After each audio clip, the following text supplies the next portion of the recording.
Welcome to another Montreal Canadian Nation podcast show with the hockey coach Franchise directly for Before Country at Thailand on amazing great Sunday night, July 7th, 2024. We said July 7th. The time is flying, my friend. I cannot imagine already July 2024.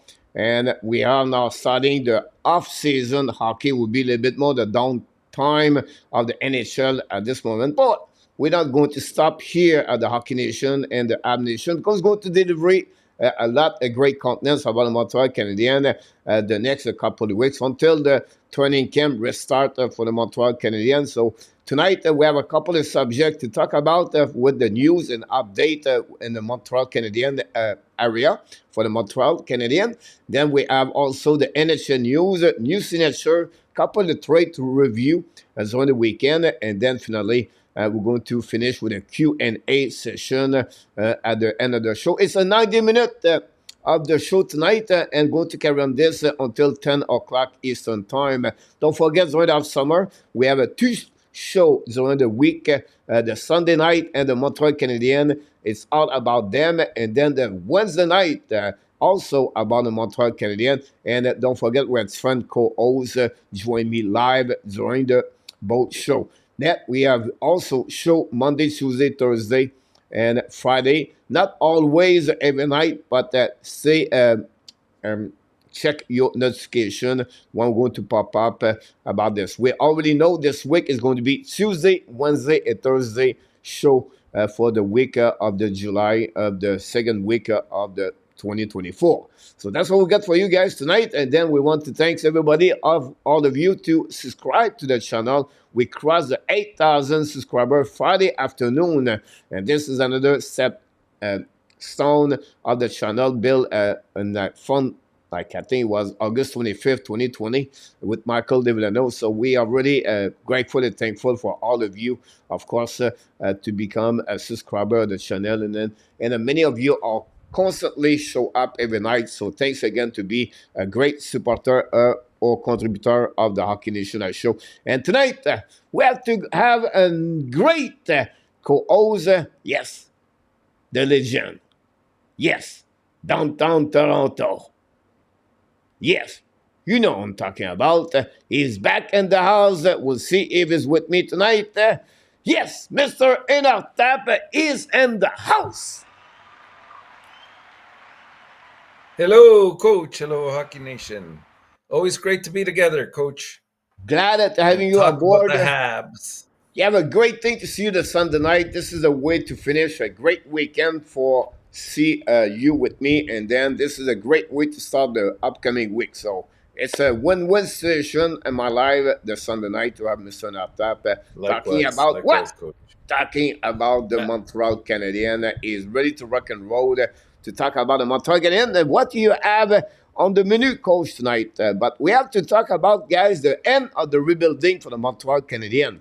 And there's a time to have a roster construction for the year 2025. So we're going to go a little bit more and exercise tonight talking about what Ken Hughes is looking for, Mr. Enortap, for the next couple of months to improve the team at short term and at long term. Finally, if you follow the channel, guys, every day, almost every day, I bring a new video about my Habs daily news. Today, talk about no chance for the prospect Montreal Canadiens make the lineup at the roster 2024-2025 if can you stay with no modification like a trade in the next couple of weeks. So watch this video and you're going to learn a bit more about what are my predictions of the Montreal Canadiens roster for the 2024 season and 25.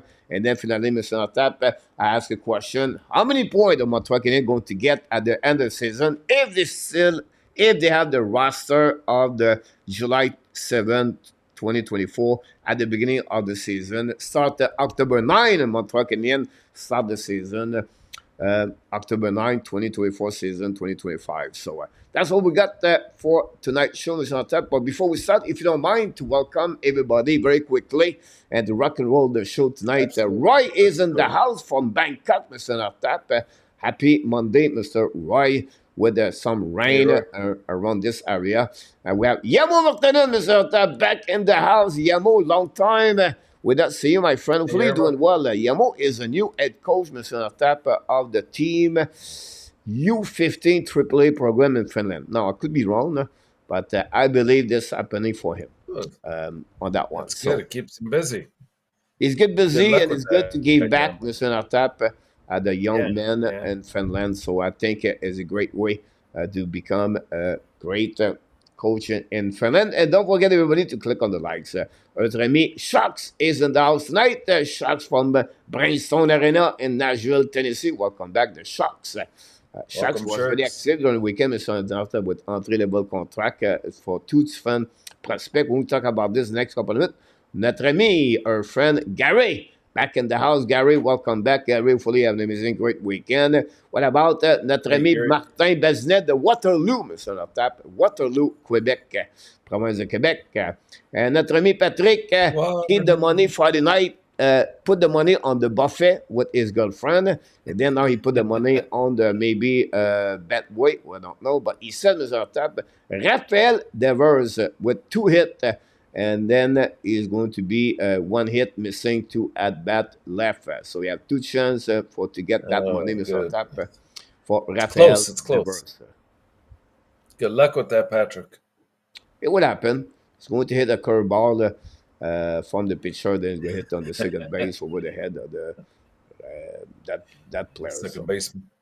Exactly. Gary Cornoyer, Sounds Mr. good. Enortap, the best driver around the world, is in the house tonight with the UPS. Gary, welcome back. A lot of goalie moves so far, Yamo. Yes, it's another carousel of the goalies this year, Mr. Enortap. But most of them is a backup number 2. But we still have a couple goalie number 1 like Ulmark, Copisalo, and Max Rom, our goalie number 1, sharing the address. Notre ami Jazz, good evening. Hopefully doing well. I don't know where he's coming Welcome. from. I cannot remember. Do you remember where he's coming from? No, not at all. New person. But He welcome. came Welcome back to the many Hockey times, Nation. but I don't remember exactly which country he's coming. You will tell us, Mr. Tap, the next couple of minutes. Is correct. Enortap is the correct coach, is the playmaker. Here we go, Gary. Well said about Enortap. He's the finisher, Mr. Gary. The So this is finisher his. Enortap is the finisher. Notre at, ami, at the Roger buffet table. Calabro. He's back in the house, Mr. Enortap. Roger Calabro, for usually with all the updates, talk about fun news signature. You can see below, Mr. Enortap, of us, all the news happening Friday, Saturday, Sunday. Trade signature, you can see that, so you can talk, you can looking about those signature, they are there. What about an ami Tony DeMarc? Ask a question, Mr. Tap. Why not to answer right away at the beginning? Will Jacob Fuller be ready for 2026? 2026. It's possible. I project a 3-year window for him, but I mean, he had a very good year last year, and so far, he's looking decent, at least in the development camp. He hasn't been outstanding by any means, but he hasn't looked bad at all. He's actually made some nice saves, but it's possible. It's possible, depending on how the contract situation goes with both goalies that they have now, right? Like, I think multiple signed till 2026, if I'm not mistaken, or 27. Do you remember offhand? Montebo have a 3 years contract for sure for the Montreal Two Canadiens, and years, Primo yeah. will become RFA after that, I believe. That's right. So the window is there for him to slip in, but I mean, it's always. I've said this before. It's very tricky when it comes to goaltenders with their development. I mean, he's on the right track right now, but sometimes they experience a little bit of a setback, and it takes that extra year or two to develop and adapt to the NHL level. And we've seen it with many goalies. Like even Wolf right now has been taking. They're taking their time bringing him up. Same with Askarov on Nashville. They're taking the time with that. So it's not an easy trek. It's probably the hardest position to get acclimatized to at the NHL level. Montembeau start is extension contract of 2 years start this year, but the year he was talking about was 2 year left on the contract, and Primo become RFA next year for him. Now I want Yeah. to make one modification, but not a modification, but what I will add to you, your statement is about, guys, don't forget, Primo is not a solid goaltender backup number 2. So what happening after his year in NCAA next year? But it's all depend what it look like Primo. If the Montreal feel they are ready to give the net already a folder, a backup behind Montembeau, don't be surprised he can go from NCAA, it goes jumping with the Montreal Canadiens. If they feel maybe it would be good for him for one more year, and Primo does a good job behind Montembeau, but I think they will push it further. On the same time, we talk about this guy. We never mentioned the name Tobesh, the goaltender with the Laval Rocket. I believe, in my opinion, could become a better goaltender over Primo very quickly. So for me, it's a transition from this year to the next season, and then the following year. So you're going to have some kind of movement inside the Montreal Canadiens organization on the goaltender, Mr. Enortap, for that. Great question, Tony DeMarc. Welcome back and the house. Mr. Enortap is already done. Patrick is already see the hit, the Raphael Devers. So chin chin, It's Mr. done. Enortap, for that one. Congratulations. And Yamo is a U15, Mr. Enortap, so I was right about this. Notre ami Luc Fortin back in the house. Luc Fortin, Mr. Enortap. Nothing with Emma Fortin, Gallagher. Mr. Gallagher getting married, eh? He get married with Emma Fortin and Luc Fortin in the house. I don't know, We. me. I don't know. I don't know. It was Um, quite the wedding too. Quite the wedding. A lot of well, we, guests. we, A we lot of sent ex-Montreal Canadian players. FBI and Mr. Tap on the situation, and they saw Luc Fortin around Gallagher wedding, but they saw him also at McDonald's. So we don't know yet, honestly, which one the Luc Fortin you saw.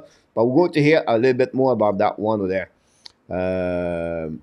Ben Yamo, he hurt his knee, Mr. Top, with plyometric. Yamo, take it easy a bit about that one there. Not good to get hurt already, the coach. Nicholas, back in the house from Sweden, Mr. Top, or Finland. Vancouver, BC, Mr. Top. Wow, this has surprised me. Jazz from Welcome. Vancouver, BC. Welcome back, by the way.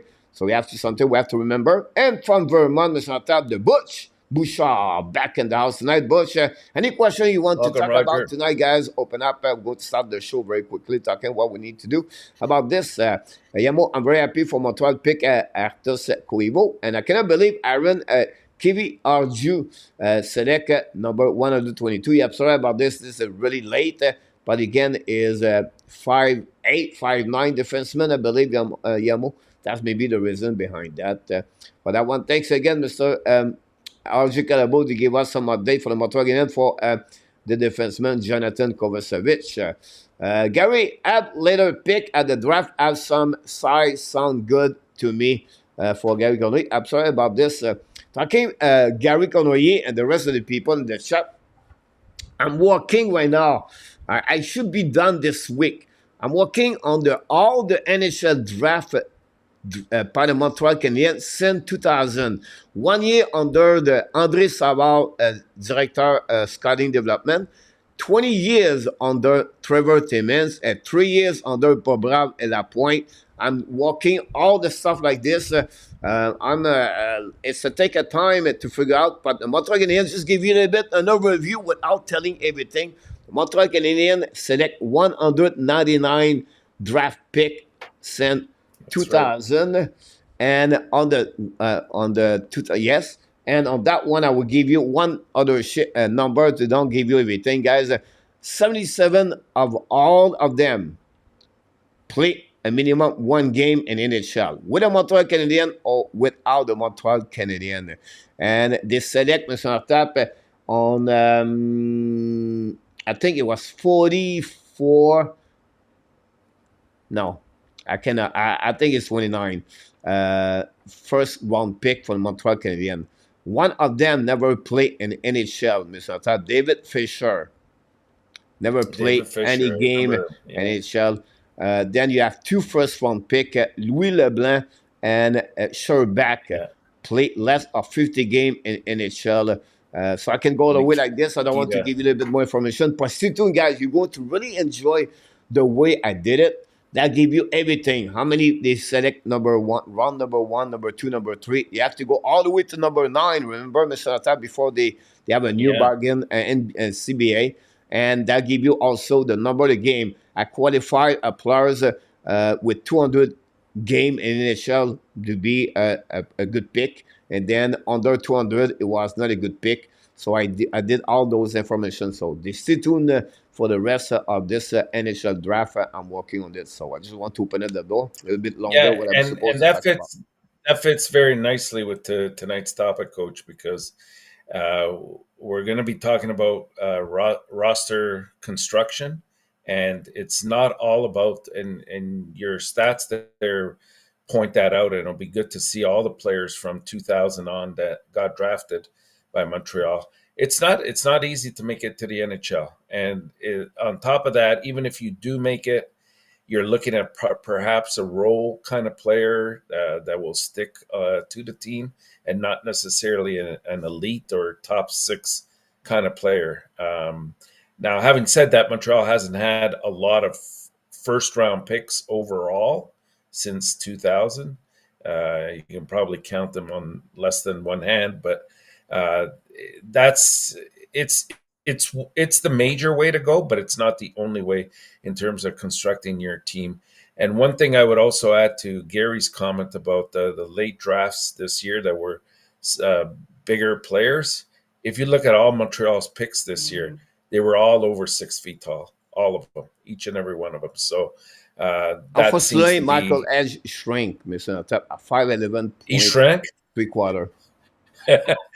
When did he shrink? He was 6 last time I checked. Yeah, so it was the last stat of the Montreal Canadiens. So we'll see anyway, but you're absolutely right about that one Okay, over there. Great point. we François got to Pitt, give de him some retour avec nous, lifters. Mr. Tap. François Pitt, he's with us. Talk about the Welcome. goaltender in 2-3 years. Mr. Abs, born to be Abs. Dimitar with the Montreal Canadiens, Maker and Avon. You're absolutely right about this one. For sure. Makeliak knocked the door. What is the setting of Owen Bratz? What is the earliest we can get Volunkin to Laval? Great point about this, Mark. Why not to answer those questions, guys? We're going to go start the way. We still wait for the people to pop up. So, Mr. Tap, two questions. That one that we think about the draft by the Montreal. I think, is it Owen Bratz? I think it's Owen, right? Owen Protz. Yeah. Yeah, Owen Protz. I mean, he's right now with the team. Well, was with the development team, and he actually put in a couple of very nice games. He picked up some points along the way. I mean, in terms of a ceiling, coach, I don't anticipate it being a top six. I think he's more of a bottom six kind of player, an energy kind of player that maybe he uses a lot of physicality. He has a lot of physicality to his game, and he's also pretty good for his size and style. That he's good around the net, and he's got a decent enough shots that he can convert on some of his opportunities. For So me, I think he go ahead. yeah, go ahead. But my point for No, I him was just is, gonna say I think he's got a I yeah, I don't. think he's got a good opportunity. No, I'm just gonna finish by saying I think he might have a good opportunity. Like I like his attitude, right? He's very positive about himself. He's his mindset's in the right place. But you know, they're a dime a dozen, those kind of players, right? So he's gonna have to work really hard to get to that stage where he makes the team. So I did more search about Owen Preston and Logan Sawyer, everybody like that, right? Preston is really an interesting case. First of all, he's a big body as a defenseman, it's not that, but he have a style like the Eminem, the David Savard. He's a guy stay home, play physical, use his body, and he is an old school guy. So what he does, Mr. Tap, he watch Scott Steven videotape. He Yes, watch yeah, I Cornwall saw. videotape. He listen, Mr. Tap, the old oldies music in 1980s, 1990s by his dad introduced him. So he have that kind of mindset. He said, if I was put my Mhm. music preview of the locker room before the game, everybody in the locker room going to hate me because I'm listening again like the Elder John in the 1980s, 1990s. So he's really, it's fun and mindset hockey player, but the guy can play. Now, I will see what he's going to develop. It's a long project with him. It would take about 4 or 5 years, really know exactly. But it's a really interesting case for the Montreal Canadiens. It's another asset they have. And I think it's a good pick to select him. Again, you're going to see it returning in the CHL junior next year. But this is a kind of defenseman can bring for the Montreal Canadiens another right defenseman. So great point for Mr. Yeah. This one, the goaltender. I will finish with this. Valentin. Valentin played in NHL last year. This is a long project.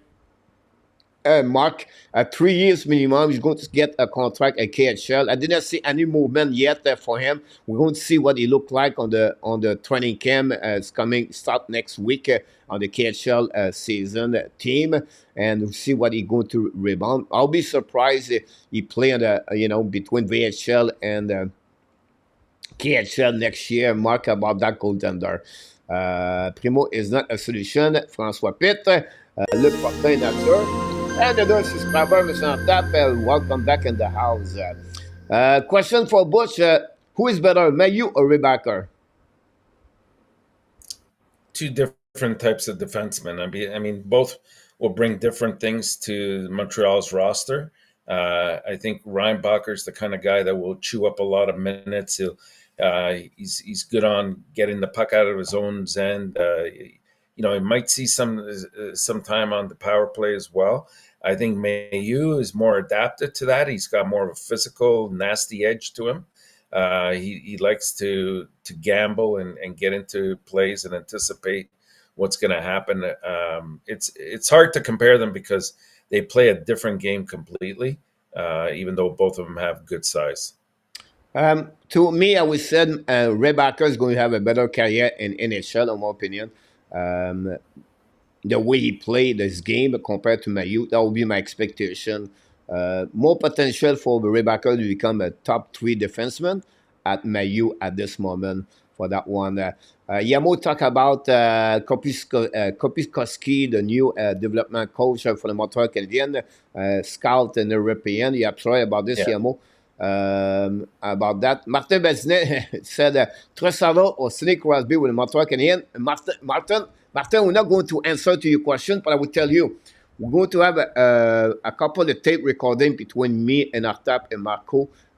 It's going to be out the next couple of days, and one subject is about Sidney Crosby with the Montreal Canadiens. So stay tuned, Martin. You're going to get that answer the next couple of days. Not going nowhere. Terry Ryan play any game with the Habs. Terry Ryan play any game with the Habs. Barn. Yes, another draft for the Montreal Canadiens. Terry Ryan. I remember. Yeah. I don't think he played very much. I believe he played, but I believe he not played. Not very many games. Not a lot. Yes, not a lot. But listen, Mr. Enortap, I believe he was drafted before 2000. Yes. No? He was. He was drafted 1995. Yeah, there you go. Yeah.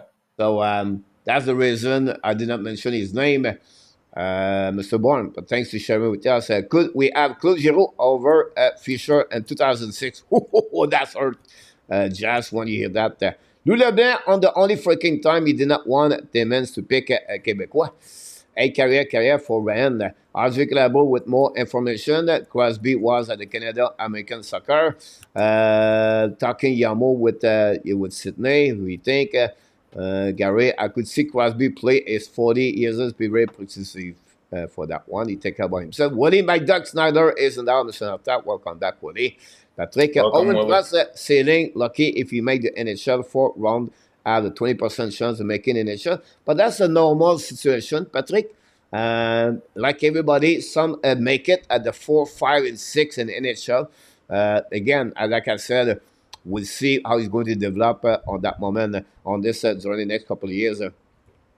Could have said the same thing about Sean Gallagher as well for Montreal. Yeah, I'm sorry about this one with Evans. You got to be careful. Kopiskowski cannot teach anything more que Saku teach his son. The key behind that, Patrick, it's not about teaching only. It's to keep a relationship between the players draft by the Montreal Canadiens and the Yeah. organization, whatever they are around the world. So they don't let that players alone and his corner, and they take care about them. So only in the past, yeah, Rob Ramage was carrying everything under his belt to visit Erickson, to visit all the players draft by Montreal Canadiens. Too hard, too money. Now the Montreal Canadiens draft so many now. They need more help, and that's the reason they hire this person to be close with the players and to understand more what the Montreal expectation. I think this is a great selection for the Montreal Canadiens draft, and the fact they increasing the number of the personnel. Molson opened his wallet to show what it takes to become a solid team in NHL organization, and this is a great place. I see it's not the only one. They add now bureaus inside the personal player development. So great for that one for the Montreal Canadiens. Then we have a couple of people talk about something in the chat. Leon Renault back in the house tonight. Thanks for all the likes we got tonight. Welcome, Leo. Gary RHP will be an American next season. RHP need to be waived. Butch about this, agree about Chrissy is a good thing. Is there? Claude Richard, welcome back in the house. Thanks to be with our Canadian show. Don't forget, guys, click on like. We're going to go and review, guys, NHL. We'll talk about Montreal in the next couple of minutes. Enortap, really interesting what happens on the weekend. Many draft players draft June 28th, first round pick. They get already an entry level contract. Some of them is really shocking for me. Celebrini, Lechinov, Seneca. All three draft 1, 2, 3 already got Sober, the defenseman for Anaheim Ducks. Parakat, as is Paraskat. I think it's Parakat. I apologize, I messed up maybe his name. Brashek.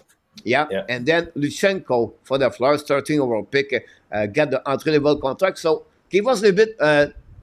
How shocking are you about Celebrini and maybe Lechinov? Two players was going to play an NCAA, one with the Boston University. The Celebrini was the winner of the MVP best forward in NCAA last season, and he's the youngest one to get that trophy, by the way.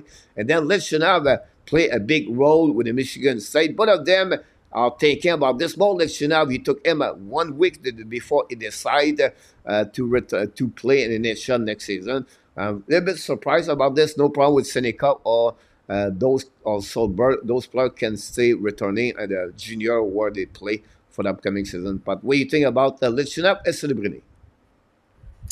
Well, it was. You're right. It is a little bit early for them to have received the offers already. But I mean, to me, it just speaks more about the teams and what their initial gut instincts were about these players and how they're going to fit into their system and contribute. And I think it's also we're starting to see this pattern emerging now with a lot of the players trying to get that ELC out of the way quickly so that they can maximize eventually down the road the number of different term contracts that they have with their respective teams or with others down the road. So,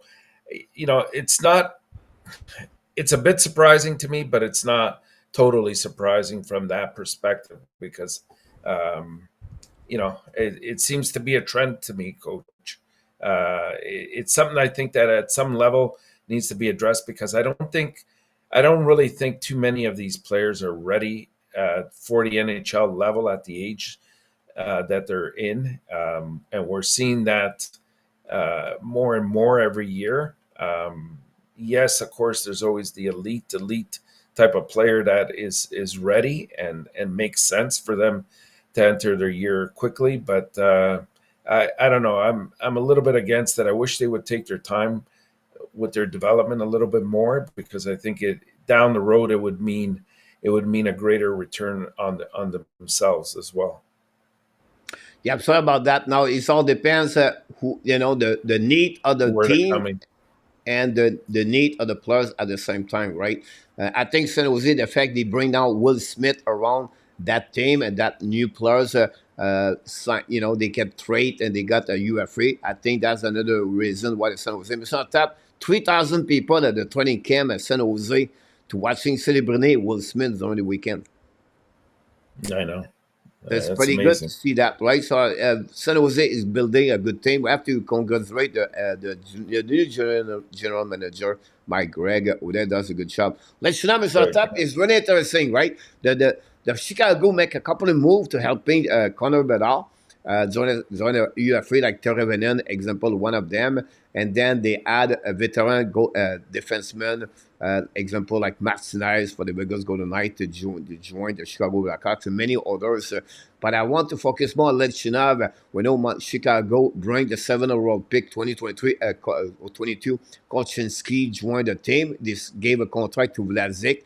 And they have Zed John. You can see the Chicago are building, a better defensive man for the team. Now you have Lichinov and you have Zed Jones, you have Korchinski, and you have to Vlasic, and they have more. Demels, for example, and the prospect pool they have. So Chicago is building there. Lichinov have a great year and insane Michigan State, carrying that team all year long. I think for me, both of them is better to go and NHL, whatever the time will be limited, they're going to learn and to be already inside the organization. I think it's a great move for both of them. I don't see Seneca play in NHL right now, but Seneca play returning, have a good year with Oshawa, that helping him. Again, you try also for the NCAA with a couple of players does not expect to sign contract. Wait. They never play with the team. Two occasions was Gauthier and Mick Crowder, and Mick Crowder is looking for that way. I think you have no doubt in my mind those players are going to join their team at some point from the NCAA. So great contract for them to be with their team for this one over there. Gary Connolly said Dimitar would be the rookie of the year in the NHL when he come over. For that one, We hope. Nicolas San Jose is going to be a very fun team and affectionate Jim Montreal this year with the talent de leur pool. RDP, Solberg is the main dude. You're right about this. Solberg is another Romanoff. NHL rumor, mais Chantal, we talk about this a little bit briefly at the beginning of the show. We talk about Askarov out of the National Predator, value return, and which team can get there. Why I said that? Because they gave a long-term contract to Zaros, Saros. and then they signed Wedgwood, the backup number 2 at Dallas Star, in the last couple of years to join the team. That push again Askarov, and now the agent not happy about that, Mr. Top, and they feel he deserves to play in NHL. Said that. Not said the Predator are going to trade him tomorrow morning, but they may be looking to trade, and that will get something big in return. Maybe you're going to tell us a little bit the value of him in return. It was, if I can recall it, it was draft 11 overall pick by the Nashville Predator. And then which team are maybe going to get a player like Askarov, Mr. Enortap? Yeah, he was drafted in the 2020, if I'm not mistaken, year, and you're right about the positioning there. I mean, I think there are a few players, especially a couple of goalies in my eyes, that thought maybe this year was their year that they were going to emerge as, at the very least, as backups with their respective teams. And the way things were shaping up in Nashville, I thought that he was the next in line to sort of go that direction. But it's looking more and more like Askarov's future is not going to be in Nashville.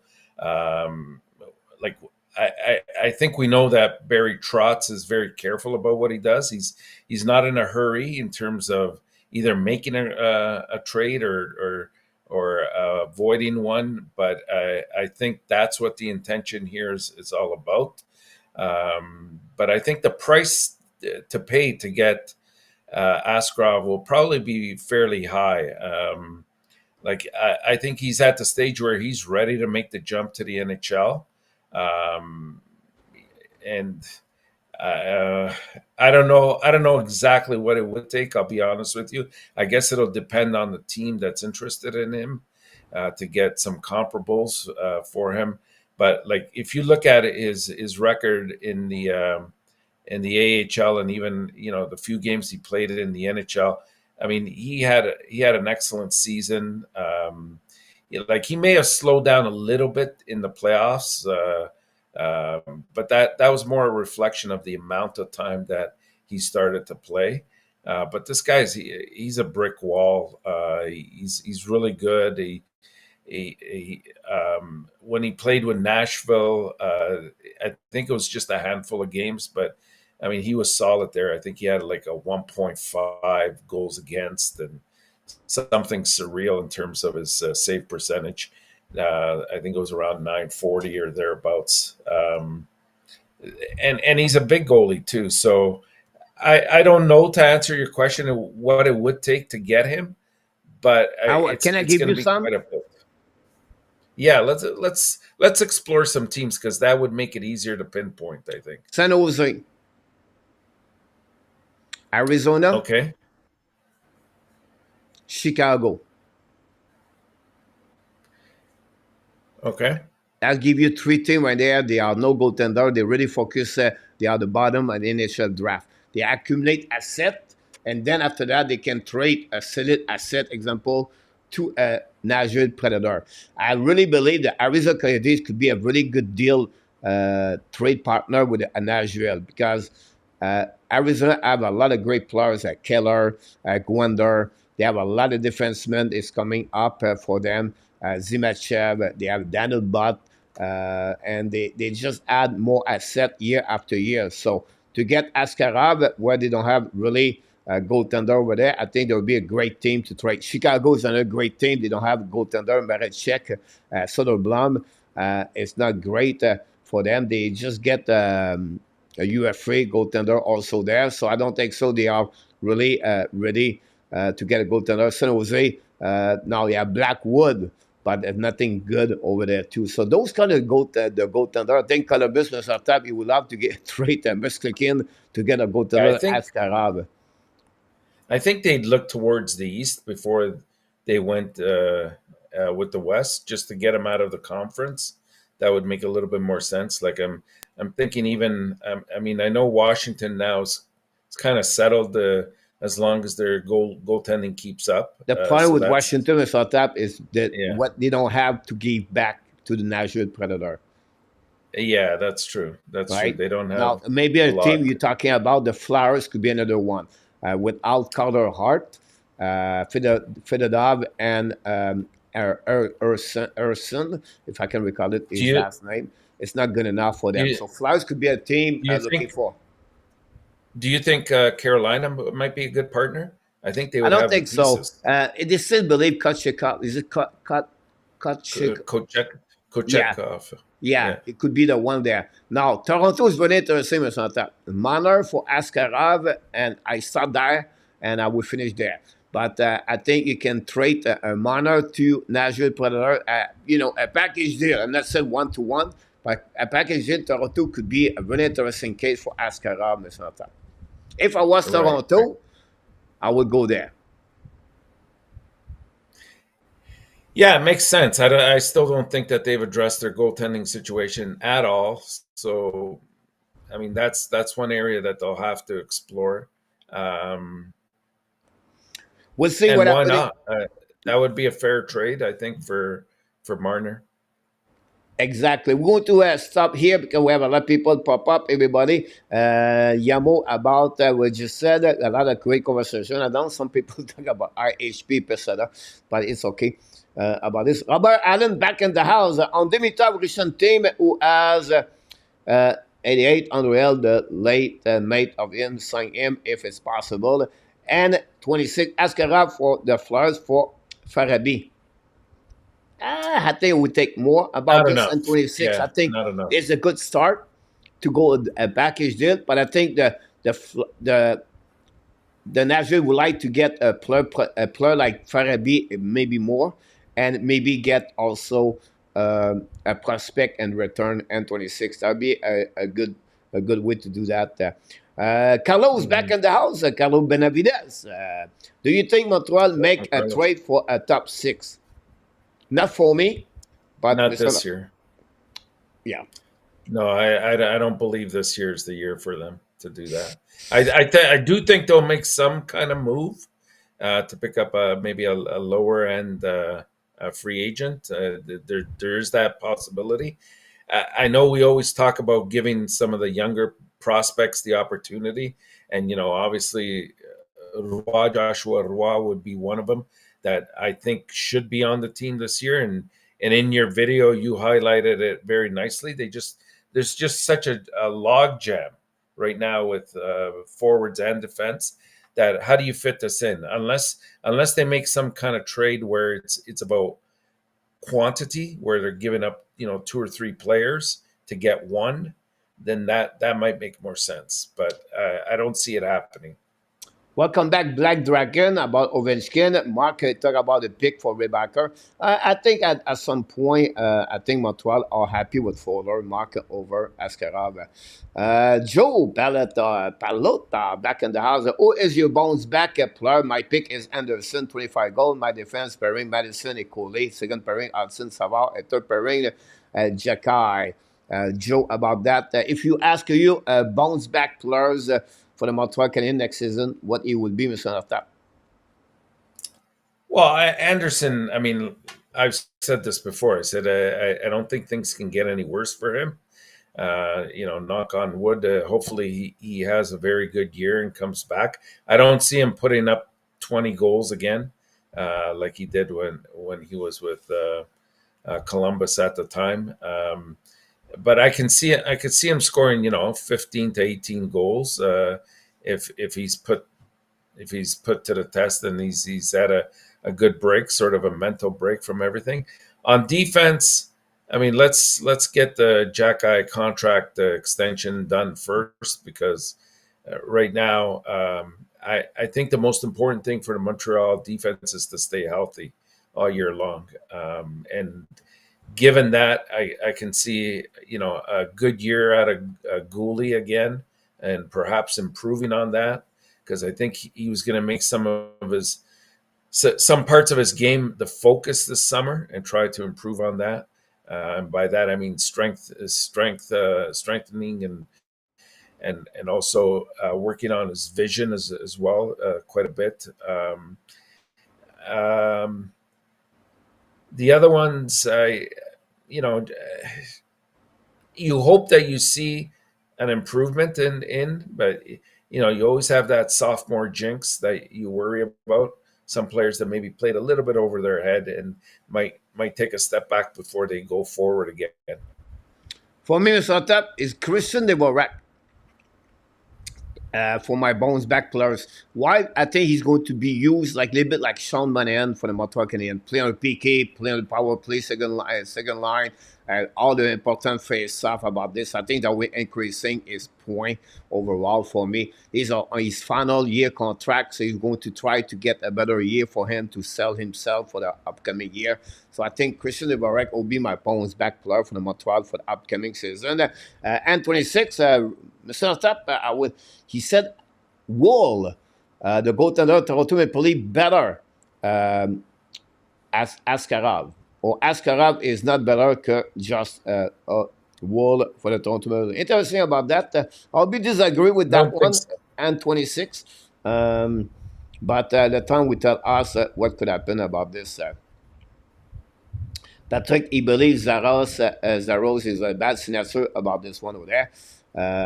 Nick G back in the house. I would like to play move out of the crate a spot of player development about this. He absolutely right about this. Montreal Canadiens news, Mr. Tap. Just want to give you a little bit more news. Dimitri Kostenko trade now in the KHL and going to start with the Moscow Spartan after he played the VHL. We got everything, Mr. Tap. We are all around the world to follow the Montreal Canadiens news, Mr. Tap. So this happening about this. Another news for the Montreal Canadiens is a prospect goaltender. Just get the draft on the Montreal Canadiens, I believe was a 6th round pick. Draft by the Acadie Padres. This is really interesting, Mr. Tap. That put Martin Lapointe in the trouble. He got slammed on his hands.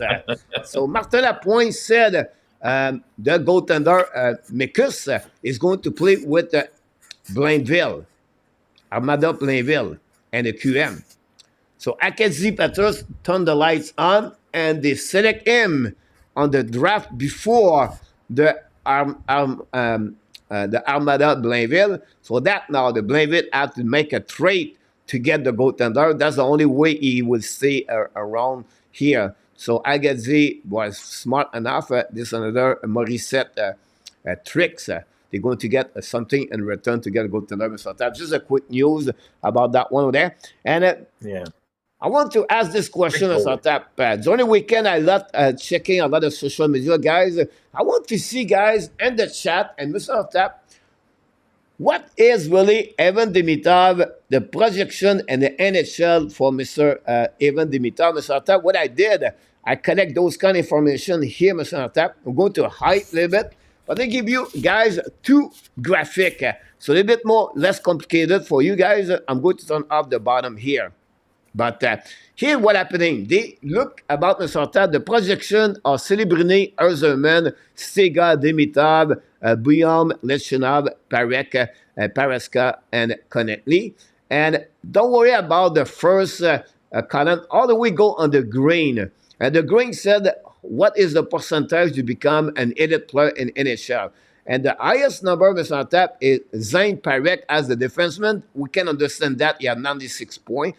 But the following, Mr. Tap, even Dimitrov. Dimitrov is 2% better at Celebrini compared to Dimitrov. He is Dimitrov, the best forward, has become an elite player in NHL. A top line pairing or defenseman, Mr. Tap, you can see the probability now Dimitrov dropped a little bit more compared to other players. But they give you a little bit an idea, Mr. Tap, of Dimitrov. Finally, the last graphic here, guys, is a 3 years gap at 16, 17, 18%. You can see the number of Dimitrov increasing during his eligibility year from jumping for 42% elite players at the top line and it shot 20%. So I just want you to give us a bit more information about those graphics and what you think about the vibe of Evan Dimitrov, Mr. Tap, around the Montreal Canadiens. Some fans are excited. The fact, like, remind them Guy Lafleur. They remind them, the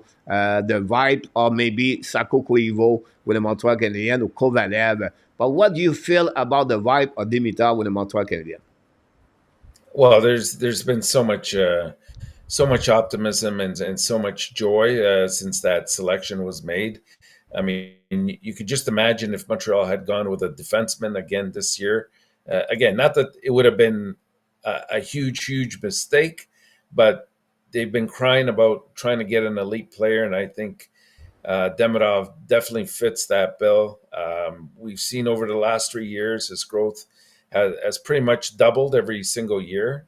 You can make the argument, well, he played more with the juniors than he did with the senior level players in his last year.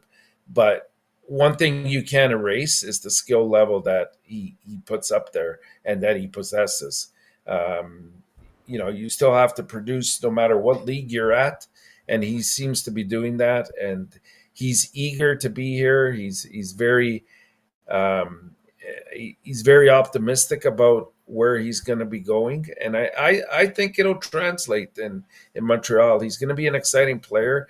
This kind of buzz hasn't been in the city since, like I said before, since Montreal drafted Guy Lafleur back in '71, anticipating what he would become, and even then it took a couple years before, and a stint even down in the minors before he became what he became, Hall of Famer.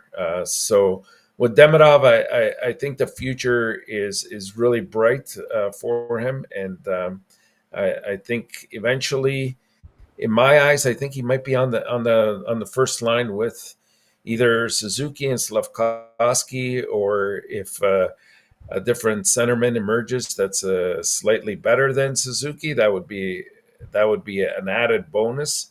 But I definitely see him being on the first line on the right side for sure. Great point about Dimitrov, Mr. Tap. I saw the people in the chat, so I apologize, Mr. Tap. I listen to you. Don't worry about that, Mr. Tap. I really pay attention to what you said about this. We have a few people in the chat. Welcome back, Sean. We have Nicholas. We talked about him a little bit earlier. Jimbo is in the house. Welcome back. And then Roger, Mr. Tap, the big Roger from Ontario, back in the house, brother of Danny. Welcome back, you and your wife. Christian Shaw is in the house. Welcome, Christian, thanks Roger. to be with our Canadian Show. Sorry about that. Hey, I just Christian. changed the graphic. I have a couple of questions in the chat, Mr. Tap. I'm going to slide. Curtis is in the house also. For that one, for this one, Robert Allen is in the house. Nicholas, do you see top six potential in your hook or a nice third line for him? That's the first question. And then Gary Connery asked you about this. Do you think Montreal should looking for Nicolas Heller? It would be his final year contract, a trade I like Sean Monahan. So Heller, and of course, I'm talking about New Hook. So pick which one you want to start with. Yeah, let's start with the new hook. New hook. I think he's better suited as a third line winger that can also play center if need be. I think eventually you could be looking, and again, I'm talking maybe within the next couple of years, a line with him, Owen Beck, and maybe even Joshua Roy on the wing as well. And so now you got a couple guys that can play center position there. I think the speed that they would bring to that line would be tremendous. Can he be? Can I mean he's very versatile. We've seen him in many different spots this year, and in a pinch, can he play in the second line or perhaps even the first if need be? Absolutely, but I think his best role would be suited on the third line for Montreal. And sorry, I don't remember what the second question was. New Hook and What was the, also Nicolas Heller. Do you think they could be traded to Montreal Canadiens à la Sean Monahan? yeah, I mean that's a possibility. There's been a lot of rumbling about that, Gary. I think Montreal will explore all their possibilities. The problem I see with Ellers, as much as he's a very talented player, is sometimes, there's points in his game that where he takes time off, and I don't know how well he would fit into Montreal's culture that they're trying to establish or have established at least. Um, that's my only concern. But he's a very talented hockey player, extremely useful in many regards, including the power play. I think he would add to that. And Montreal, like I said, I think Hughes will explore it. I think right now they're more in tune with looking at what it would cost to get somebody like a Rucker McGroarty. But even that comes with certain flags, red flags in my eyes. At least the way this situation is unfolding, there's certain things I'm not liking about it. Even though I like McGroarty quite a bit to fit with Montreal, there's certain things there that just don't sit well with me as well. I think something like Natchez is off the table. I don't think that that's going to happen with Montreal, anyways. Um, yeah, so that's it. I think they'll do their due diligence in exploring for Ehlers, but it's not something that I I know I personally would push for. Welcome back, Simon, number 11, Mr. Enortap, following with Ghislain Laframboise. No problem from Mr. Ghislain. And Welcome. Ronnie Odette is in the house. Welcome back, all of you guys. Sometimes I cannot put all the names together, guys. I switch, I try to answer the question in the chat. I try to listen Mr. Enortap on my left here, and then I have to check what's going on my right. And it's getting busy when I'm not.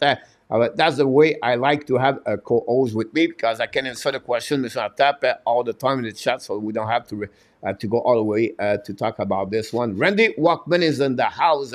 Welcome back with the Montreal Canadiens, Randy, with the Hockey Nation. And then they talk about the Mitch Cobb situation. I think, Randy, you make a good point. Maybe Mitch Cobb would never want to play with the Montreal Canadiens, so that's the reason it didn't happen that way.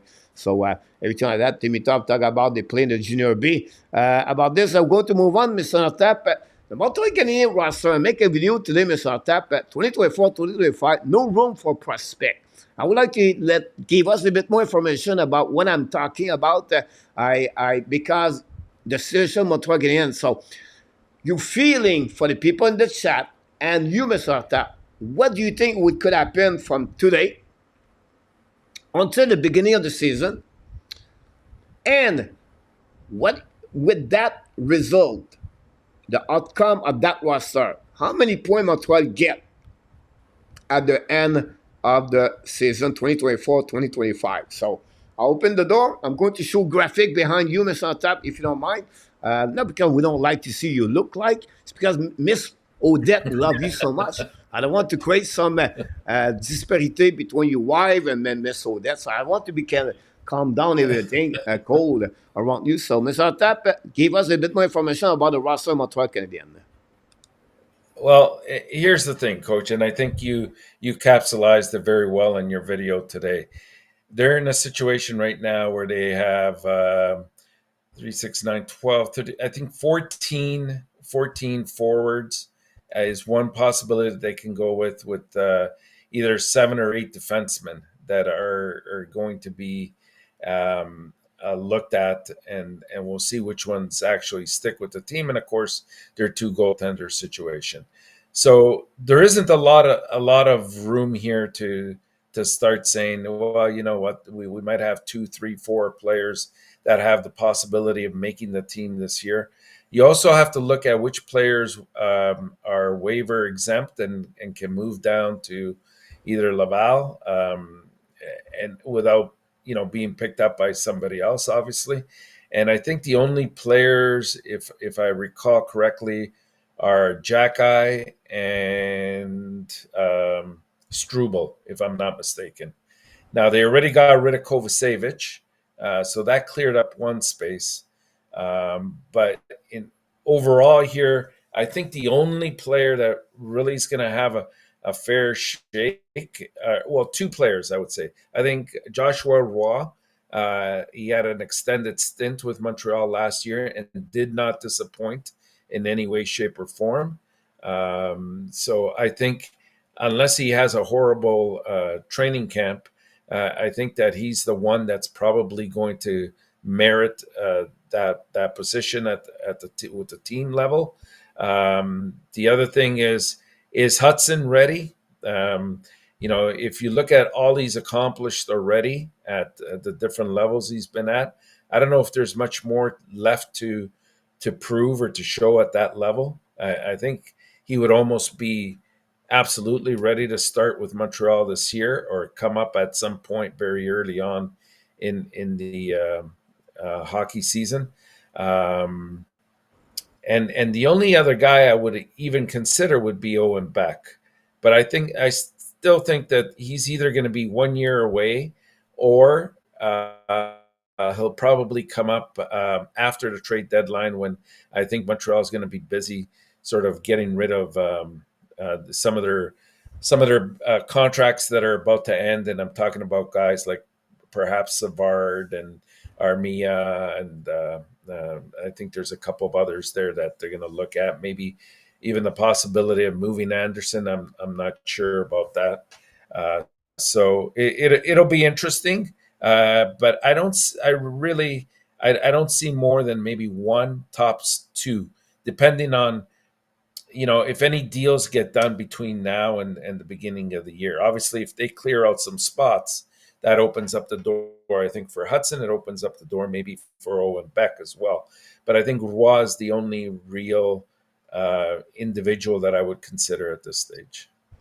Great point about that, Enortap. How many points do you expect Montreal get next season? I hate playing this game this early in the season, Coach. It's hard to say because we don't know exactly what the team's going to look like come September. Right now, July 7th, right? How many points Montreal get next year? Yeah, I don't think it's unrealistic to say something around 82 points. I think that fits the bill. Like last year, I said 78 to 80. I'm willing to go a little bit higher. The problem is, it's the competitiveness and the parity in the Eastern Conference, and especially in the Atlantic Division, that has me a little bit worried. Like, we talk about where they might finish in the standings in the East. I You mean, have to try. you got to say who they're going to surpass. Like that. That's what you got to think. Like which team did not improve this summer that you can say legitimately Montreal will surpass them. Great point about that. A lot of comments in the chat. They still talking about Ragar for the Winnipeg Jet. People in the chat want to trade for them. For him, for the roster, Montreal Canadiens guys, they have one more year. So what I expect for me is maybe Joshua Roy and Lane Hudson make the team at the beginning of the season. That's it. That's all. I don't see anything. Now they can maybe trade one or two players at the end of the day, but I don't expect more Montreal Canadiens. I don't see Owen Beck or Kapanen make the team, or Philippe Mazar or No. Henneman. Now they say they got Barry Boulet. That's maybe another one could sell a job to someone else, but I don't see that. They already have 14 forward signed under contract from Montreal Canadiens as a forward, so they are limited about that. Now the second thing for the defensemen, only Jekai and Strobel are waiver claim in NHL, so they can go back in Laval at any time. Now, Jekai, for me, the only way he can start Laval, Mr. Tap, or my only way, I repeat again, the only way is his shoulder Injury. injury recovery. So that would be, and that way is maybe open a spot just for a short term to give a forward or another defenseman to be in the lineup at the beginning of the season. That's the only way. But I don't see that. I see more trouble. Now, people, so they maybe trade Harris, everything like that. Montreal Canadiens are really cautioned because they have to wait one more year before they really know the ceiling or the value of Rebecca, Mayu, Hudson, Angstrom, Strobel, Harris, Barron. I just give you a lot of names here. That's the way I see that. So for me, at the end of the day, I see only Hudson and Roy. I don't want to give more information. We already talked about this on my video. Now, my highest number, the point is 82. I still believe Montreal is going to be between 76 to 78 or 80 point max for the Montreal Canadiens for upcoming season. So that's what we got here. A lot of conversation in the chat, guys. That left and right. It'll be really hard for me to follow with each one of you. So you can handle yourself, each one of you, to respond between all of you. I know you're going to do a good job. A lot of people like N26 does a great job in the chat to answer everybody. Ronnie Odette is involved with Patrick. Francois Pitt also. A2 talk about this. On that one. So, and IFDP talk about the trade for the Buffalo Sabres and the Edmonton Oilers. A shocking trade, in my opinion, but we can talk about this during the week. We're going to talk about NHL. Mr. Tap, the subject of the night is can use end of the rebuilding shift to the roster construction. When this happening, is it a time right now? Is it next year? And what is, for the people can understand more, the roster construction? I have my own idea, but I'm going to add more for what you want to talk about, Mr. Nata. Well, we've talked about it over the last couple of years, and it made a lot of sense. Like Montreal stripped it down to the base. They got rid of a lot of heavy contracts and long contracts as well that were sort of holding them down. Um, then they started to acquire, picks and assets through the draft, and I think that they've done a good job. If you look now in terms of how they're ranking, the ranking of Montreal's prospects are across the NHL, they're ranked in the top five in the entire NHL. So they've done a good job of acquiring not only a lot of assets, but some very good ones. Then the next problem was, they were worried about, do we have that elite player? Well, hopefully that's something that we addressed this year. And it was something that took its roots, not just this year, but they were planted last year, as we heard Gorton speak to quite a bit. And then we heard about Bobrov's involvement all year long with the family, traveling there, visiting with the player, looking at his development. And so hopefully we've addressed that issue. And it doesn't mean you stop there with the draft. Always, if you can acquire great prospects from there, it's your first go-to. I think now they're in the stage where they're going to try to eventually, maybe not this year. Obviously, we saw that about a week ago they didn't enter the UFA agency too much. They didn't do very much at all, as a matter of fact, and that I was kind of glad about that because I still think they need to clear out a couple contracts, as I mentioned earlier. And once those heavier contracts are out of the way, you're looking at even at once Price comes off of the LTIR, that contract's out of the way. It opens up so much room for them to actually pursue some legitimate first and second line players, or if they see that some of their defensemen are not developing at the pace that they would like, or are not going to develop in their eyes to what they originally anticipated, they can always acquire an established player that's already in the league and not too old, so that he fits the current mold of the team. So there's a few other ways now that they will start to explore, but I still think they need to clear out the handful of bad contracts that are on the table right now. I'm not overly worried about players that are on the fourth line because those guys will be easily replaceable with players either that they have in their own system or that you can acquire very cheaply through trades or other avenues. So, yes, we are in the process of shifting to roster construction. And right now, it's how to manage these assets properly and acquiring the right personnel to come in and fit in with where the team is at, where they're moving towards, and how's the chemistry going to be with the kind of player that they bring into the system. So uh, there was a lot there to unfold, but I think that's the direction that they have to go. And you mentioned the coach the other night. Patience. It's about patience.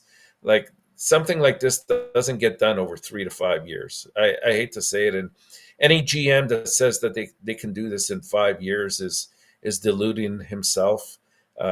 It's something that takes a lot of planning, proper execution.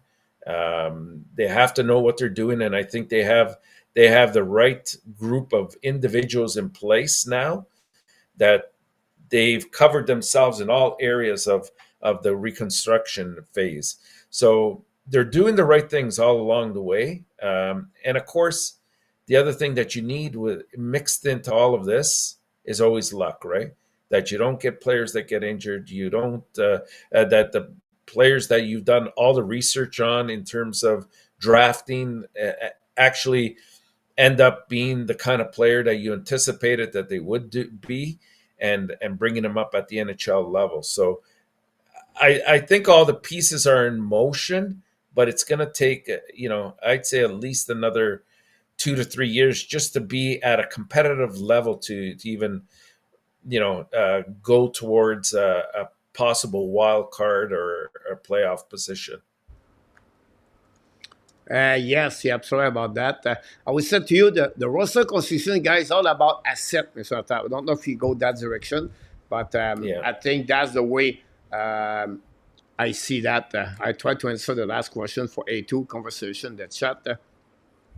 A lot of people in the chat. Don't forget, guys, click on the like. Appreciate a lot all the contents and all the information you have. A couple of people have some question. I try to answer to you guys in the chat the time in our top talk, so you can get all the.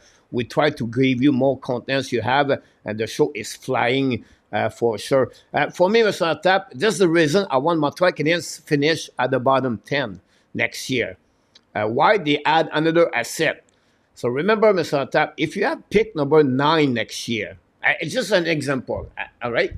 Now you can see, you know what? I'm going to trade the pick number 9 overall pick to get an established prospect in NHL top 6 forward. Is it makes not said they have to, but more asset you have in the bank, better leverage you have to make a trade. So you don't say you have to trade, you have to pick out of them. But at some point, you can make a trade. Montreal Canadiens have already the pick next year. They have the Calgary Flame pick next year. It could become the Panthers pick. I think they still have 5 pick at the top on the first 3 round for the 2025. And the player Mr. Top and top prospect 10 NHL 2025 is very good. I'm going to give you the list in the next couple of minutes, guys. I already start my 2025 beginning of the NHL draft already, and they have a lot. By the way, I have two QM players on the top 20 NHL draft 2025, so a lot of people will be very happy to hear that. But at the end of the day, Mr. Tap, this is a time for the Montreal Canadiens. They complete the rebuilding this year. They're still going to progress. I think it's another year of the development. It's another year of the progression for the young men.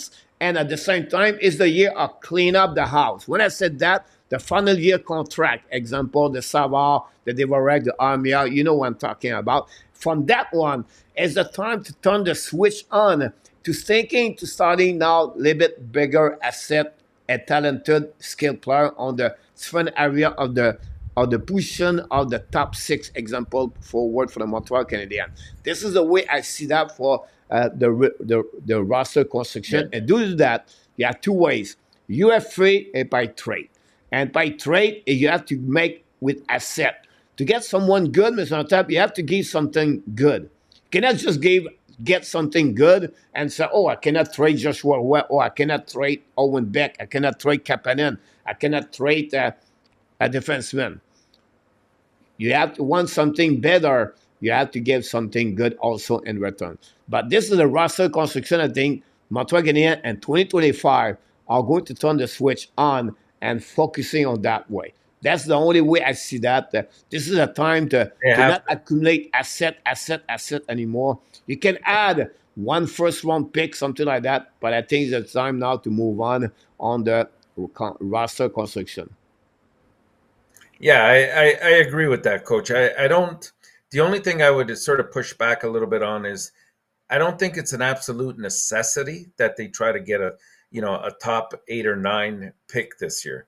If it happens, don't get me wrong. I think it's wonderful. But I think at this point, it's starting to slowly become much more important to win these games that they're playing during the year. Up until last year, it was more, yes, we'll try to win. We'll put in the right players at the right time. We criticize sometimes Martin St. Louis for wanting to win too much when we were saying, well, let's get lower and lower in the standings so that we can get a great draft pick.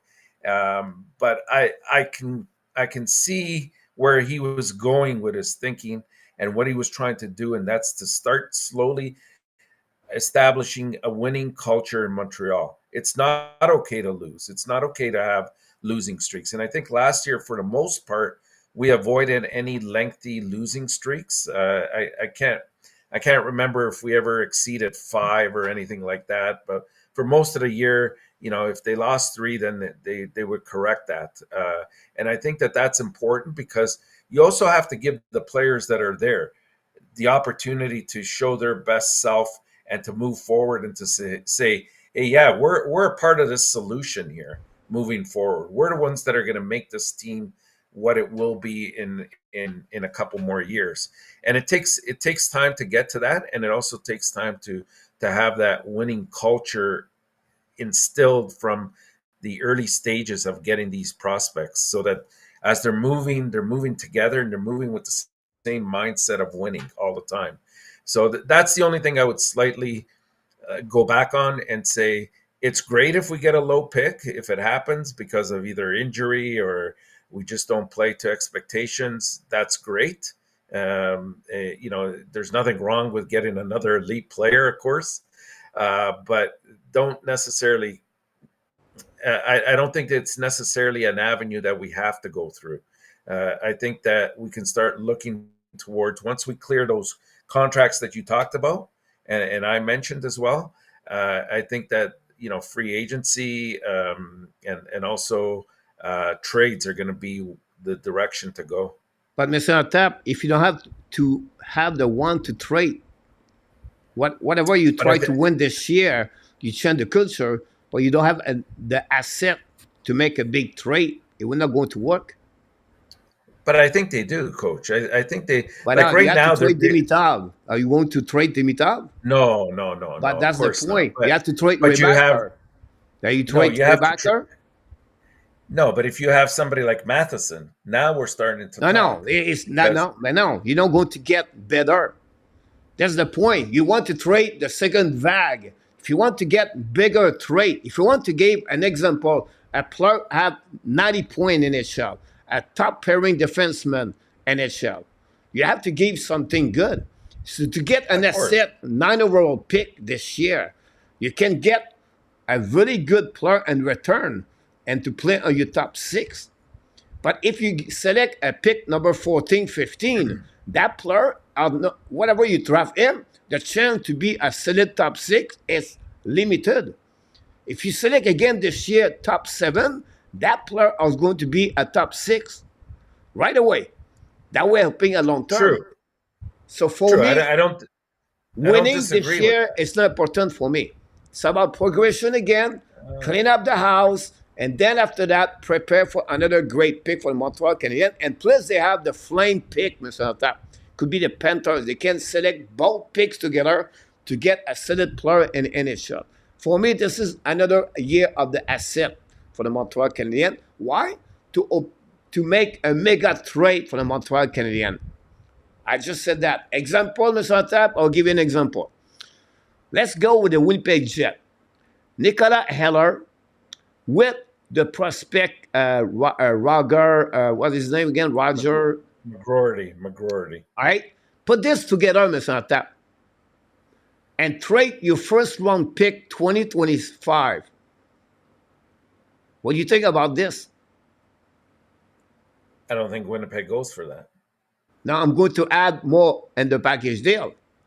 You're going to have to, yeah. All right. But my point behind that is the pick of the Montreal Canadiens at the 2025 top 10 has bigger value to get something in return for what they're looking for. This is the reason for me. You can be competitive, you can play hard, you can try to win, but we still have one more year to have a bigger asset to complete the mold of the rebuilding team for the Montreal Canadiens. With that, because Montreal Canadiens on the forward, after Demidov, which prospect is a solid player forward in NHL? Talented, skill-wise. We don't. We still have Sikorsky, right? Caulfield, but they're already there. I'm talking about the pipeline for Montreal Canadiens. We have only Joshua Roy, we have only Mr. Enortap, Beck, and Kapanen. That's not good enough. And the selection, Mr. Enortap, for the top 10 next year, Mr. Enortap, if you don't mind to get there, you want to go there? But the only thing is you're looking at forwards there. The area that we have a lot in is defense. Now, imagine all of these defenders develop exactly in the way that we anticipated. Then you cannot have all these defenders on your team and have some of them lingering in the AHL as it is. So what happens to a Bogdan? What happens to guys like that haven't made the team? Maybe it could be Struble, it could be Mayu. Not good enough, Mr. It could Enortap. be. The three players you We will don't talk know. about, Mr. Enortap, defenseman, is Caden Cooley, David Rebacker. That's all. Have a Lane Hudson. It could be, and maybe Logan Mayu. They are the four defensemen Montreal Canadiens can get something big in return. That's all. And you don't know yet the ice ceiling. Are you willing to trade right now Lane Hudson next year, David Rebacker, or Logan Mayu? If you really know who they're going to become the next 3 years, this is the risk of the defenseman, Mr. Enortap. You maybe trade someone you don't know yet what it will become. The Strubble, the Harris, the Angstrom, the Baron, it's not good enough. They are not equal of the top 9 overall pick, example, or top 8 overall pick. This is the reason I still believe the Montreal Canadiens had one more year to go in the top 10, go get that forward, rebuild from that one over there, and then you can make some trade. Florida Panthers did it. Sam Bennett, Reynard, Ketchup, everything like that. A national asset, Mr. Enortap, in my opinion, is really important again for Montreal Canadiens for next year. This is what I believe are going to get better at long term at winning this year. Now, I can understand your point of view when winning, but for the best long-term You Montreal think? Canadiens, they need to select another example like Michael Meza is not top. Imagine Michael Meza with the Montreal Canadiens.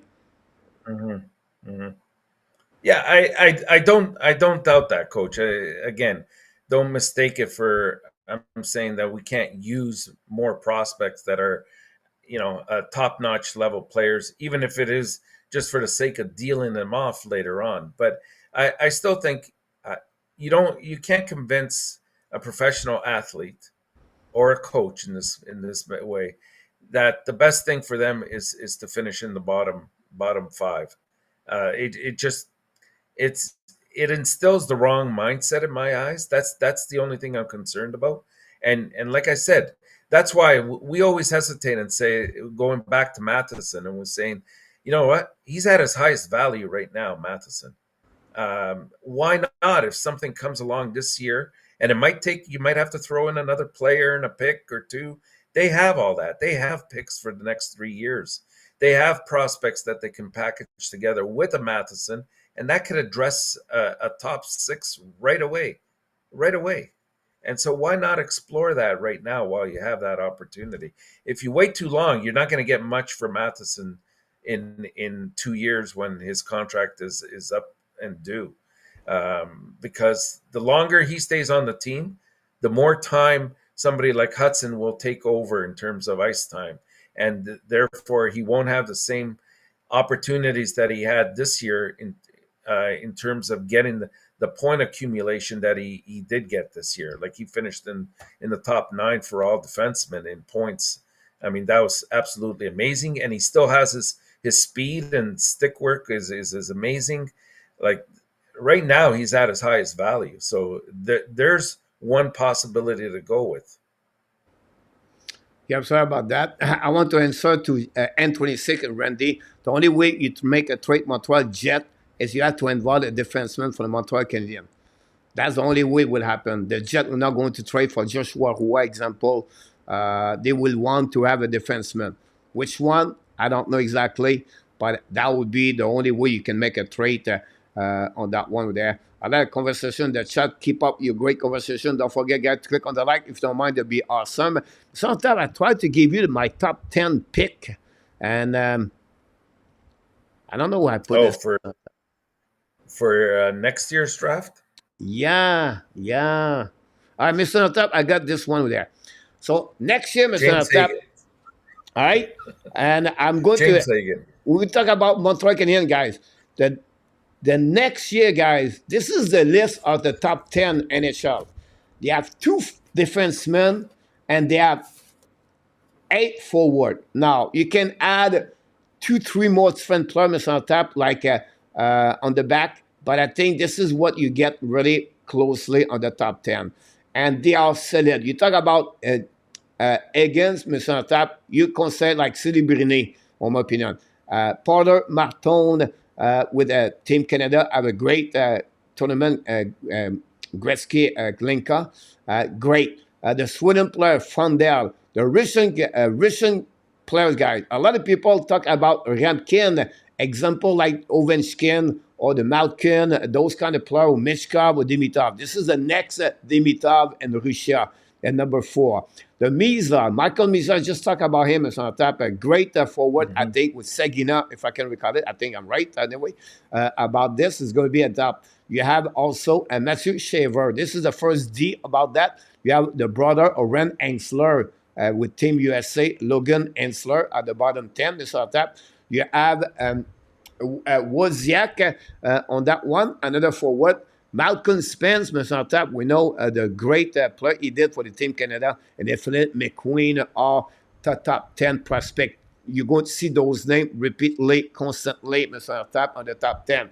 You can give you an idea where there. Most of them are going to be a top 6 forward. The top 10 forward is really high in the NHL Draft 2025. Guys, I'm not going to go deep about each one of them. Just give you a little bit a taste of what it looked like. And for the QM guys, we have 2 player prospect really high.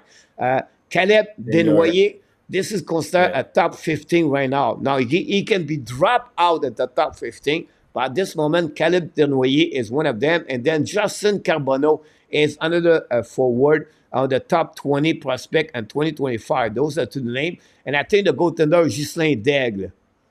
I believe is in 2025. Right. Um, so Could that be. gives you a little Yeah. bit an idea, Mr. Tap, of the top 10 of the NHL Draft 2025. A lot of people in the Yeah. chat talking about this. RDP Misa is one of them. And 26 won the initial and return effort. Mikhail will likely be traded elsewhere for better talent. About that, I agree with you about N26. I don't say the Montreal will trade for that. They will get.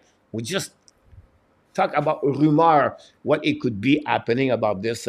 Like people talk about medicine and value about this. Yes, A2 talk about the NHL draft at top 10.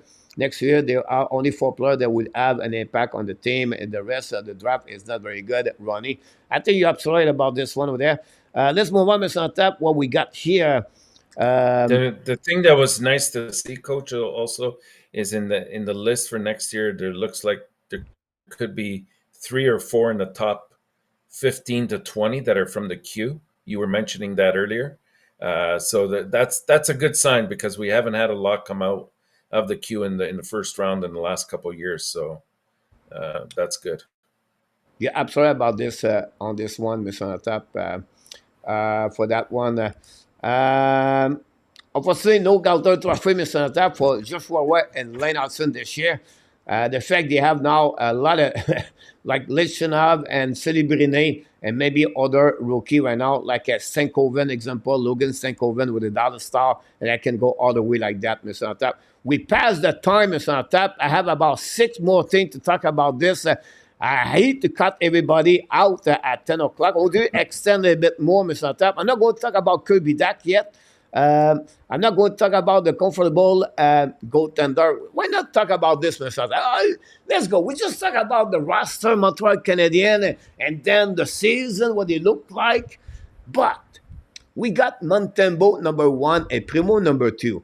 We don't have any dance with 3 goaltenders for the upcoming season. We have only 2, Mr. Tap. And then, Goodness. are you comfortable or are you concerned about them? This is the first time in their career they have a specific role in NHL. Montembeault for the first time become a goaltender number 1, and then Primo get now the jump, the goaltender number 2. Overall, what are you concerned or how comfortable are you? And what it would take for them to carry on that team all the way to the end of the season. And give us a bit an overview of the duo in Montreal Canadiens. By the way, guys, they are ranking number 25th overall in NHL as a goaltender duo, Mr. Enortap. And that speaks volumes right there. The fact that they're ranked 25th. To be totally honest, am I comfortable? No, I'm not 100% comfortable. I don't necessarily, and again, this is not to be demeaning to either one of these two goalies because I think that they've shown flashes where they've been very, very good, but neither one has played an entire season. And in Primo's case, this is the first time that we're relying on him to be your backup, and possibly I see maybe Monte playing about 50 games, 52 games, and Primo playing 30 to 32 games. So is Primo ready to accept that kind of a role? I mean, time will tell. Last year, we kind of insulated him with the 3 goalie system and played him at certain times on. I think it was mostly on the road, if I recall correctly, and not so much at home, or the other way around. I forget where he was better. I think it was on the road though. And Monty, didn't have a bad year by any stretch, but some of his bad habits started to reemerge again. Giving up the rebounds and falling to his knees very rapidly and being beaten upstairs quite a bit. Not necessarily covering the angles very well. He is a big goalie, and that's the type of training that they're doing for those types of goalies across the entire league. But I don't know. I don't know if it fits the bill. I don't know if Monty can handle a full season. I mean, this year will tell. But I do have concerns. But I don't have concerns from the perspective of the future because I don't necessarily think either one of these two is our number one for the future. It'll either be Fowler eventually, or we might have to eventually pick up a solid goaltender that's been around for a while to fill in, to be a stopgap while Fowler gets to that stage, or somebody else like a Dobesh or somebody else that might emerge. So I do have concerns, and if we do finish going back to the draft, if we do finish towards the bottom, I think this will be one major area why we'll finish that low is because the goaltending didn't hold up to expectations. Yeah, I'm sorry about that. It's not a red flag, but it's a little bit concern for me to see how they're going to act. For Yeah, me, I'm looking more on the like coaches, right? The coach looking for the trench of 10 game at the time, right? You look your schedule, you get your first 10 game there, the next 10 game there, you put your name on the board. I get Montembeau there, get Primo there, get Montembeau there. At 3 game at 4 nights, 4 game at 6 night. And you look about this, your jungle. This is a time right now. I call this the July, Mr. Enortap. I call this the whiteboard month. The whiteboard month is you set up now as a coach. You think about the line. I'm good. Can I go there with Devorek or maybe with Evans? Maybe I will go there. And then that's when I said, can you call me? He said, I just trade Christian Devorek. Now you have to put Owen Beck over there. Now Kapanen's going there. Kapanen's maybe with Okinen over there. But now at the end of the day, Mr. Top, the whiteboard is getting black because now you get all the change line, everything like that. My point, Mr. Top, for Montembeau and Primo, I'm looking about the quality start more at the outcome. The quality start, Mr. Top, really important for me. So if Montembeau start, Mr. Top, every 10 game, I want a minimum 8. I said minimum 8 good start, great start, and maybe a good start and maybe a bad start. For Primo and Enortap, I will say to you, every 5 game he start, we need 4 great start. When I said start guy is a starter goaltender at the beginning of the game, and nothing to winning or losing, Mr. Tap. Keep the team in the game, and not because of their performance they lose the game. 3-0 after the first period example, or they gave 5 goals on the back game example. So this is what I'm looking for. This is my concern. Yes, a goaltender is not only one specific player to make the team winning or losing, but it's a goaltender make big save, Mr. Tap. A 2 versus 1. It's 2-2. You have a breakaway, make a big save. This is what I'm talking about. This is what I'm a little keeps bit concerned. Montembeau never been goaltender number 1. Montembeau, yes, I think his highest number is 48 game. Can he raise a 50 goal? Can he carry on the load on his shoulder, Mr. Tap? 2 game and 3 night.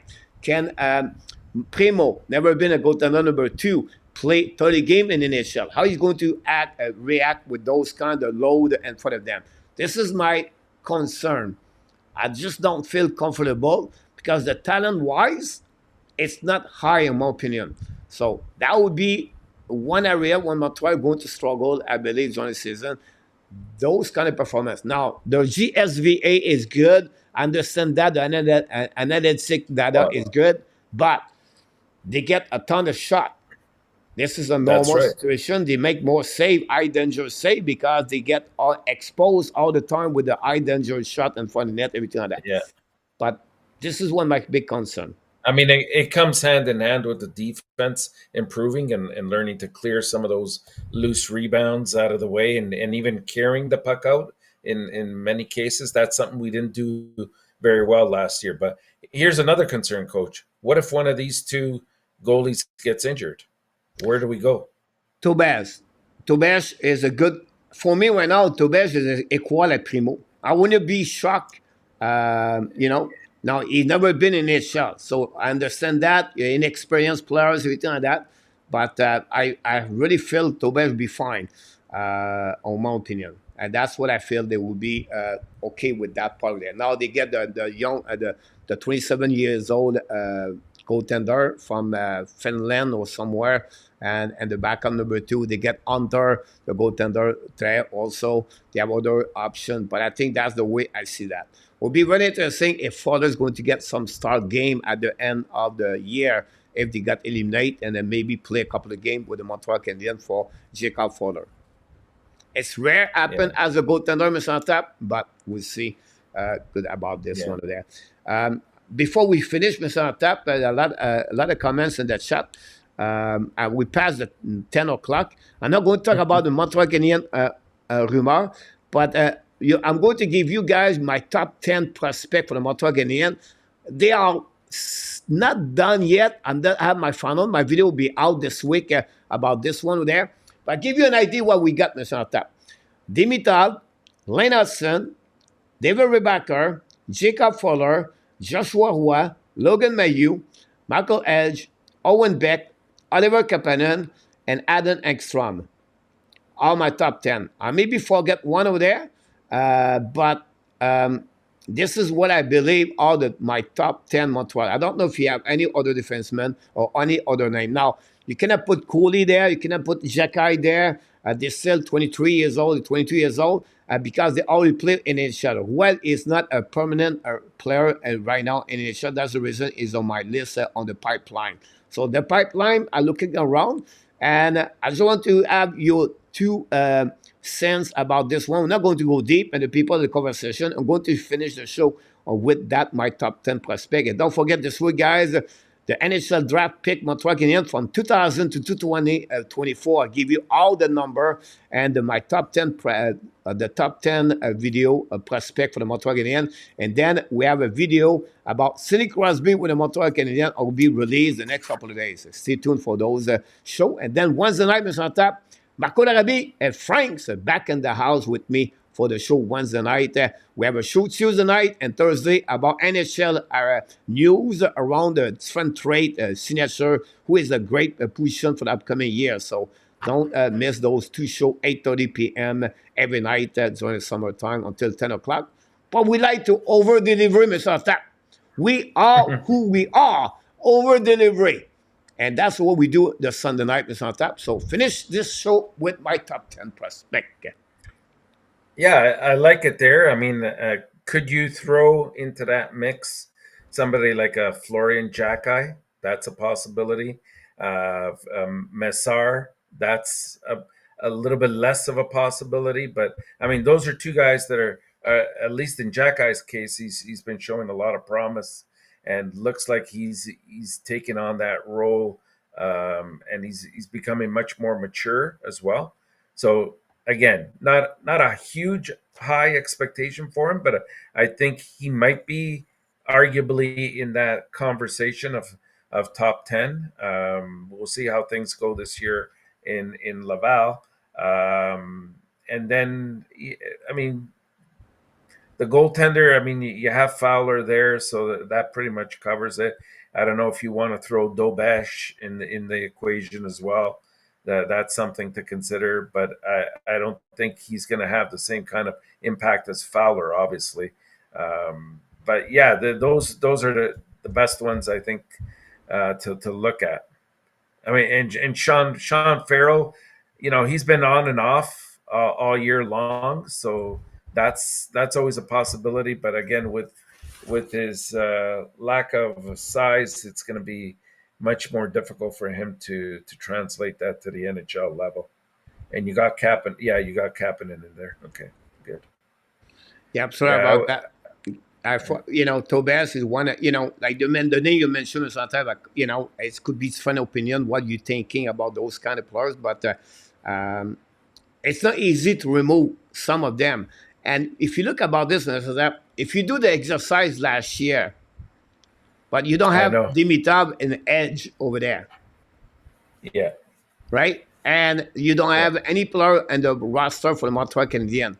So that gives you an idea what they look like. And most of them are going to play in NHL. Not maybe with the Montreal Canadiens, but most of them are going to have a good a career in NHL, I believe. So the pipeline of the Montreal Canadiens getting better and better and better. And we could add after that, guys, Tobesh. I think maybe a Mazar, a Jekai could knock the door right there for the Montreal. I feel the Montreal have maybe 12 or 13 players already good-looking players to maybe play in NHL. Prospects, yeah. So Yeah, definitely. I think that's a good one about this one over there. When I look at that list, I see very few players with grits on the Patrick. No, I would disagree. I think somebody like Mayu has that kind of grit. I think Beck has it. Even Engstrom to a degree. Kapanen is also. I mean, he showed a very good junior showing there this year. There's grit there, and it's measured in different ways too. I think Reinbacher has that possibility. I mean, maybe not physicality, but he does have grit though. For me, Mr. Tap, a defenseman, it's all about shutdown. How can you shut down Yeah. the 1 versus 1? How you can intercept the puck at 2 versus 1? How is your cap control? This is where my grit is coming for the defenseman. The battle around the board, right? This is what I'm talking. A grit forward. It's more about the forward checking. How you finish your check. How you angling your versus the opponent player. This is what I'm thinking about grits like Patrick is talking about. It's two different things for two different positions, but I can understand Patrick. I would love to have more grits at the forward. What I'm talking about, it's a Blake Coleman example. It's maybe become the Ryan Leonard, Cutter Gauthier. We don't have those kind of pretty catch-up, honestly, as the top 10 in NHL. But I think a Sarkowski Minnesota can bring some time the grits inside of the top 6, like Kirby Doc. I think that's the two players. They have some kind of physicality for checking. They can be good for the Montreal. But at the bottom 6, we need those kind of players like Patrick mentioned. And Florent Jacquet is maybe the best right now, where you have a size 6'3", 196. It can bring those kind of physicality you're talking about, or grits, Patrick, about And this. Beck, Great to think about this. And then already in NHL, I think a guy like Jekai have those kind of information about this. Patrick said, Mayu and Beck, that's about this. Doc could take a 34th line role at knee size, bottom 6. And 26, my only concern for look, Doc, for me, and is his skating and his adaptation with the Laval Rocket. I don't give up on him. He's a really late 22 years old. But you could be right. It's maybe another player can maybe boom really late be joined in NHL. That would be another great additional player on the bottom 6 for that one over there. I'm very curious to see Atus Cuivo. King, just be really patient about Cuivo. cautious. Because those kind of player guys draft at 70s, 80, 90. Like, Vincent Rohrer, Guindon, those kind of players, it takes time and you never know what they go to development. Logan Sayer is another one. I think Logan Sayer, guys, you talk about grits, Patrick, Logan Sayer could become that kind of player with Montreal Canadiens. This is a long project. I don't say he's going to make the NHL. I don't say he's going to play 200 games. But I think that's the way I see that for that one over there. Beck, Patrick, about this. Mr. Tap, we over-delivery, Mr. Tap. We have to get out. I wish we can stay. But what a great night, Mr. Tap, we got tonight on this special edition. Every Sunday night, we talk about Montreal Canadiens. Every Wednesday night, we talk about the Montreal Canadiens.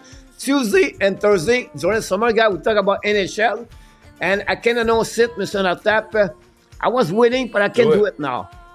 We'll talk about the Montreal Expos and the next 2 weeks, 3 weeks, a special night talking about the Montreal Expos, Mr. Tap. I think it will be fun. We can include the Montreal Alouette with that night just to have a good summertime. The Christmas, July. That's maybe we can looking about the July 25th, something like that, talking about the Montreal Sport Major League. So great performance, Mr. Tap, like you do every single time. That's the reason we call you the legend, because what you do here inside the show, Mr. Tap, you bring what? Coach. You are The GOAT, coach. You are amazing. You are the best. And remember, you have greatness inside of you.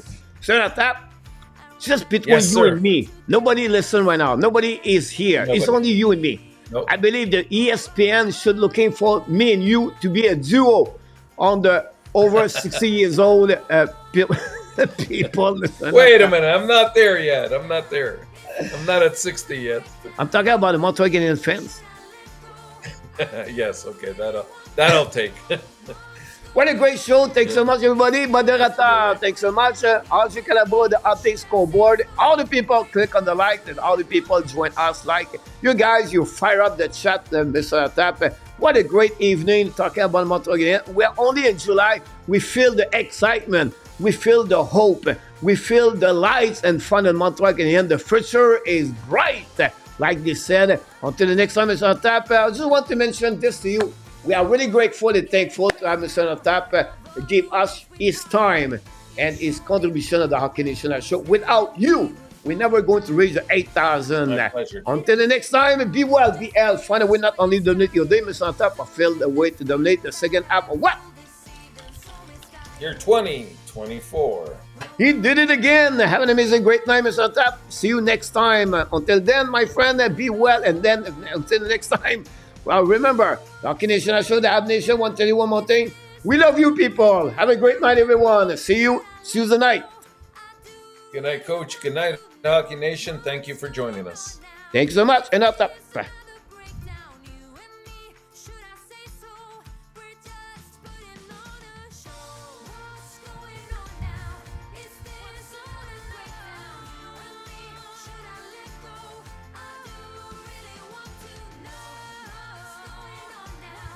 Have a good night, everyone.